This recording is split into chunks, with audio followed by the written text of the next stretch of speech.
Welcome to Pindar Poetry. We hope you learned something new. You begin by preparing the device.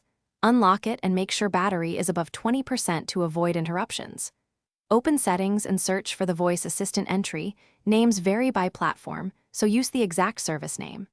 You need to know which account is active because disabling can be account-specific. If prompted, authenticate with your PIN or biometrics. Once done, you're positioned at the control panel where the assistant's primary toggles and permissions live, ready for the next steps. Now you tackle activation.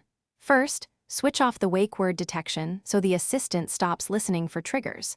Then revoke microphone and background activity permissions. This prevents passive listening even when the wake word is off. Make sure to disable any hands-free or lock screen activation options because those bypass the main toggle. You're doing this to stop both accidental activations and privacy exposure. Once these are disabled, the assistant won't respond until explicitly launched. Finish by using the global switch to fully disable the assistant or uninstall its app when available. This removes the service from active use. If the assistant ties to an account, sign out or remove the device from that account to sever cloud-based features.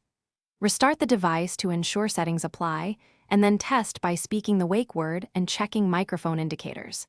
If issues persist, reset assistant settings or clear app data. That often resolves cached permission problems and restores expected behavior. Thanks for watching.